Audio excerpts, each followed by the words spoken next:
Order! Order! You are an incorrigible delinquent at times. Behave yourself, man!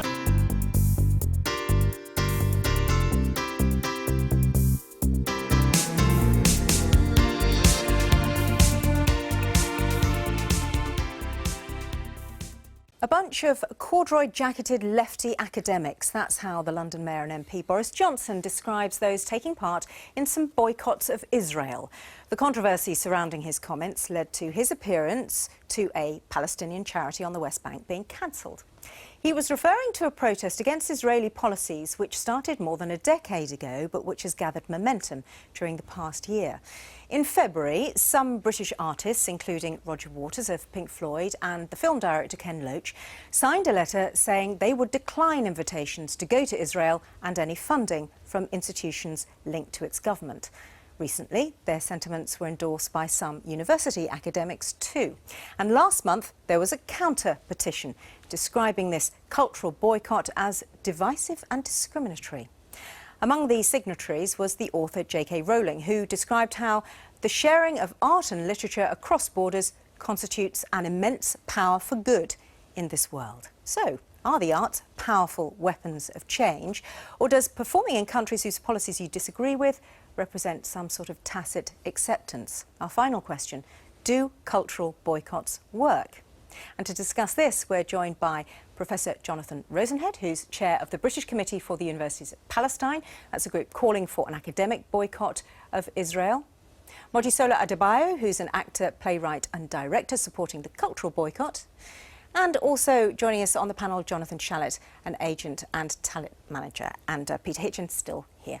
First question, though, to Mojisola. What do you hope to achieve with a cultural boycott of Israel? Well, I think one of the best things about a boycott is to open up a dialogue, which is what we're doing at the moment, what we're doing right now. It basically says there's a kind of bottom line, that the situation there is so appalling, is so bad, that all we can use is a very crude tool to say, actually, there's a point at which I'm not going to engage anymore in that kind of way. But there are lots of other things that we can do, which is what I'm about. And it's kind of, you know, I'm a theatre maker, so it's kind of counterintuitive for me as an artist to say what I'm not going to do. I'm kind of much more interested in what I am going to do. Because you're limiting free expression by doing this. Well, I'm choosing all kinds of different kinds of expression, and I write plays, and I still work in the Middle East, and I still work in Palestine and with Palestinians. But really, for me, as an artist, it's about a choice about money, actually. It's a choice about what kind of cultural transaction I'm going to engage in. Okay. So I don't want to take money from a state that perpetrates an occupation. You disagree with. Jonathan? It's simply not true to say the situation in Israel is so appalling and so bad. The reality is Israel is the greatest democracy in the Middle East. Israel has lived with the kind of terrorism we see in Paris on Friday for 10, 20, 30 years. How Israel runs its internal security is Israel's business, and in many ways should be applauded. I think when you talk about boycott, it's like saying, well, why don't we, when George Bush was president of America, since half the world didn't agree with him, boycott America. I think the fact is, cultural art, music, theatre can help, educate, entertain. And if you withdraw that from the people of a country, you're punishing the wrong people. I'm not saying we shouldn't debate Israel, we should debate every country. But it's the government, and please remember in Israel, as in Britain, the government does not represent even half the country. So you're penalising the population of Israel. And if anything, you're marginalising them, because you're marginalising people who can't have access to world art. OK. Jonathan, wherever you stand on the debate about Israel's policies, by doing this, by having this boycott, what you are effectively doing is preventing that free discussion, that open debate, and harming the very citizens that you would like to protect. Well, I've had more discussion with Israeli academics since I had started boycotting them than before. It's just that I don't do business as usual. I don't do joint research grants with them and pretend that there is not a problem with Israel. I talk to them about the politics of Israel because they now want to talk to me because they know that I am involved in a campaign which criticises them. So if you want dialogue, boycott's a very good way of provoking it. Dialogue is a very good way, well, boycotts are a very good way of provoking dialogue. Well, that's a lovely paradox, but it's not really the point, is it?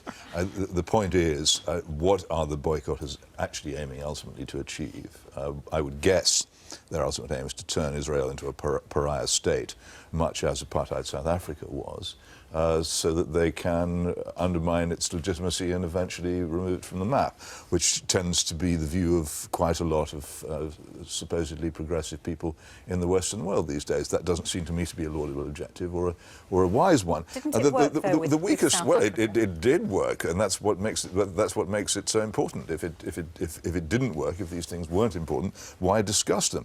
But what worries me particularly about it, and what seems to me to be the weakest argument of the boycott, is the selective nature of this. There are plenty of countries, China prominent among them, which behave extremely badly towards their own populations and towards their neighbours, who are not boycotted by the same people, and against whom there are no campaigns. I could name many others. And what interests me is why there is this strong selective desire to punish Israel of all countries, rather than any others, and would like to ask you why. Well, you know, it's interesting what you're saying about China. I also don't work for the Chinese state. I've been invited many times to go and work on projects that are funded by the Chinese state. I also choose not to do that, but we're here. You organise a boycott of China? I don't organise a boycott, and I didn't organise this boycott, but I got an email in my inbox. But you know what? For me, it's a personal decision as well, in that I began my own kind of boycott from when I started working there. And I was first invited to work in Israel in 1999, and I worked in Nazareth, and I worked with so-called Arab Israelis, Palestinian Israelis. And then I was invited back to work in the West Bank with a theatre company called Ashtar.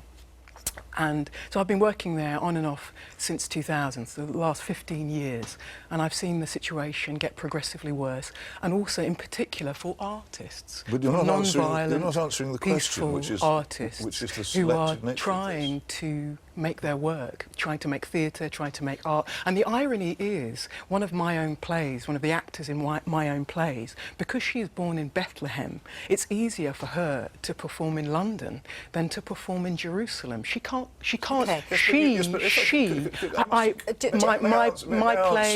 my play, I can't have my play performed because of the occupation. Peter doesn't feel like his question's been answered. May I answer? There's 2 points I'd make. First of all, the reason for the difficulty in getting from Bethlehem to Jerusalem is quite simply that Israel is trying to protect itself against a level of terrorism which we in this country would find wholly unbearable, and that's why it's not something that's been done deliberately to exclude people from Bethlehem from Jerusalem. Secondly, you haven't at all addressed my point. Why Israel? As against so many other countries, in many cases worse in their records, far worse in their records. And it's Jonathan's point about it being a democracy. Why target a democracy? Why not go elsewhere? Palestinian National Authority is also a democracy. Okay. But there are also Palestinians and Arabs in the Israeli parliament. Do you remember when you look at Israel, homosexuals, lesbians, gays, they're immersed in Israel society in many ways where they're not in other countries. We mentioned China. I would suggest that the more art that goes to China, the more chance the Chinese people understanding what they haven't got. So you say, don't boycott, but go in and change the argument from within. Yes, and do remember, Paul McCartney, Rihanna, Robbie Williams, the Rolling Stones, Madonna have all gone to Israel to perform. The great theatre companies of Britain go, the great orchestras of Britain go. Elvis Costello didn't. I'm sure you've got lots of other examples. But the point I'm making is I think the people not going are being naive. The truth of the matter is, if you don't embrace countries you disagree with, you can't move forward. And it goes back to that point, doesn't it, about dialogue? It goes back to that point about art and culture having a profound influence. And surely you can use that for your purposes. I'm sorry, there were a couple of points that have gone by that really need to be picked up on. The reason why the actors can't go from Bethlehem to Jerusalem is because Israel is trying to exclude all Palestinians from Jerusalem, knocking down their homes, moving in Jewish settlers. It's not just security. That point That's about point about changing from within, and academics and artists having the power to change from within rather than withholding their labour. Isn't that a more powerful one? Absolutely, and it's because of the power of a culture that the cultural boycott is an important element in this debate. And it's not reasonable to say you can't boycott Israel because you're not boycotting every other country in the world. Israel is, because it's open to us through its cultural and its academic and its economic lines, is open to the pressure of boycott. Boycott is not a moral obligation. It's a tactic you can use to put pressure on It's a tactic government. you can use against free, law-governed countries, but which is far less effective against iron dictatorships such as China. That's true. Absolutely. But on the other hand, it would surely be more urgent to boycott an iron dictatorship than it would be to boycott a free, law-governed country. Lots of comments coming in. Tommy. Sean, do cultural boycotts work? Well, Daniel says, yes, I think they do. Peaceful protests seem to have more power and lastability over violent ones. Lee saying boycotts are just posturing and virtue signalling. How many of these people calling for a boycott of Israel will continue buying petrol from Saudi or clothes from Asian sweatshops? On Twitter, we've got the boycott of apartheid South Africa worked. Of course, cultural boycotts work.